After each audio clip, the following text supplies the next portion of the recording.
Everyone thinks the Sirens sang about love. They did not. What they offered Odysseus was knowledge. They told him they knew everything that had happened at Troy, and everything that happens anywhere on earth, and that if he came closer, they would tell him all of it. And they called him by his name. He is not tied to that mast to stop himself falling in love. He is tied there to stop himself finding out. But first, he has to go back to Circe. He sails from the land of the dead straight to her island, because he made a promise down there, and he intends to keep it. They find the body of Elpenor still lying where it fell. They burn him properly, build a mound of earth over the ashes, and plant his oar upright on the top of it, so that anyone passing knows a man is buried there. Circe is waiting for him with food and wine, and she wants to hear everything.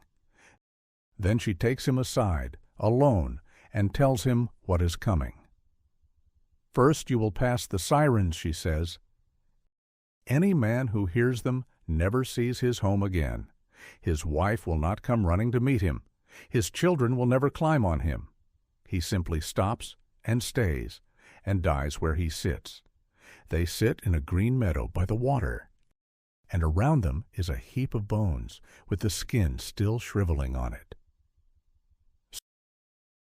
Soften a large piece of beeswax in your hands, she tells him, and block the ears of every man on the ship. But if you want to hear it yourself, that is allowed. Have them tie you upright against the mast with your hands and feet bound to the wood. And tell them this before you sail, that when you start begging to be untied, they must not obey you. They must come and tie the ropes tighter. He does not tell his men the whole warning. He tells them about the Sirens. He leaves out what she said about the rest of the voyage. Then the wind stops. Out on open water, with no warning, the sea goes completely flat. Not a breath of air. Not a ripple anywhere. Some god, Odysseus says, put the water to sleep. The men take down the sail, stow it, and sit to the oars, and the only sound left in the world is wood turning in the rowlocks.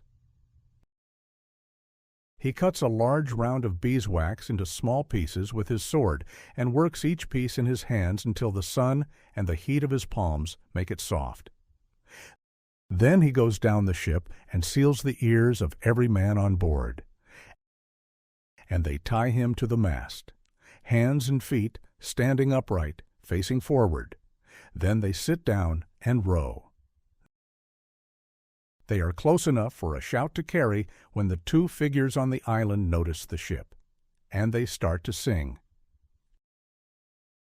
Come here, famous Odysseus, come closer, great glory of the Greeks. They know who he is. They name him before he has said a word. Nobody has ever rowed past this island, they tell him, without stopping to hear us. And every man who does hear us goes away knowing more than he did. We know everything the Greeks and the Trojans suffered on the plains of Troy. We know everything that happens on the earth. That is the offer. Not beauty, not love. Answers. To a man who has spent 10 years fighting a war and 10 more trying to get away from it, they are offering to explain it. All of it. What it was for. What it meant. His heart goes out of him. He signals with his eyebrows to be let loose because his hands are bound and he cannot point, and he throws his weight against the ropes. 2 of his men stand up. They do not untie him.